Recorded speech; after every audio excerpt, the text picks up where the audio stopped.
So ಯಾರ್ಯಾರು ಮಕ್ಳುಗಳು ನಿಮ್ ತಂದೆ ತಾಯಿನ ಮಕ್ಳು ತರ ನೋಡ್ಕೊಂತಿದೀರಾ, ನಿಮ್ಗೆಲ್ಲ ನನ್ ಕಡೆಯಿಂದ ಬಿಗ್ ಸಲ್ಯೂಟು.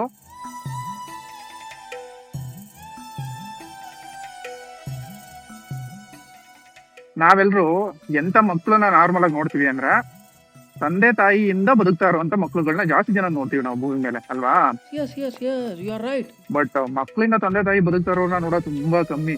ಅಂದ್ರೆ ನಾನ್ ಬರೀ ದುಡ್ಡಿನ ವಿಷಯದಲ್ಲಿ ಅಂತ ಅಷ್ಟೇ ಹೇಳ್ತಿಲ್ಲ, ಪ್ರೀತಿ ವಿಷಯದಲ್ಲಾಗ್ಲಿ, ಮಮತೆ ವಿಷಯದಲ್ಲಾಗ್ಲಿ, ಯಾವ್ದೇ ವಿಷಯದಲ್ಲಾಗ್ಲಿ ತಂದೆ ತಾಯಿನೇ ಫಸ್ಟ್ ಪ್ಲೇಸ್ ಅಲ್ಲಿ ಇರ್ತಾರೆ, ಮಕ್ಳು ಅವ್ರ ಕೆಳಗಡೆ ಬರ್ತಾರೆ.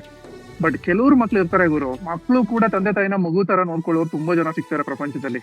ಏನಕ್ಕೆ ಹಿಂಗ ಅನಿಸ್ತು ಅಂದ್ರೆ ನನ್ಗೆ ಅಲ್ಲಿ ನೋಡಿದ್ರ ಅವ್ರು ಆ ಎಳೆ ಗಂಜಿ ಬರುತ್ತಲ್ಲ ಎಳ್ನೀರ್ದು, ಆ ಗಂಜಿನ ತಾಯಿ ತಿನ್ನಿಸ್ತಾ ಇದಾರೆ. ವಾವ್, ಎಂತ ಸೀನ್ ಅಲ್ವಾ ಅದು. ಸೊ ಇಂಥ ಮಕ್ಳು ಪ್ರಪಂಚದಲ್ಲಿ ತುಂಬಾ ಜನ ಇರ್ತೀರ ಅಂತ ಗೊತ್ತು ನನಗೆ. ಸೊ ಯಾರ್ಯಾರು ಮಕ್ಳುಗಳು ನಿಮ್ ತಂದೆ ತಾಯಿನ ಮಕ್ಳು ತರ ನೋಡ್ಕೊಂತಿದೀರಾ, ನಿಮ್ಗೆಲ್ಲ ನನ್ ಕಡೆಯಿಂದ ಬಿಗ್ ಸಲ್ಯೂಟು. ಅಂಡ್ ದಯವಿಟ್ಟು ಮಿಸ್ ಮಾಡ್ದೆ ಕಾಮೆಂಟ್ ಮಾಡಿ ನಿಮ್ಮಂತವ್ರು. ನಾನು ನಮ್ ತಂದೆ ತಾಯಿನ ಮಗು ತರ ನೋಡ್ಕೊತಾ ಇದೀನಿ ಅಂತ ಹೆಮ್ಮೆಯಿಂದ ಮಿಸ್ ಮಾಡ್ದೆ ಕಾಮೆಂಟ್ ಮಾಡಿ.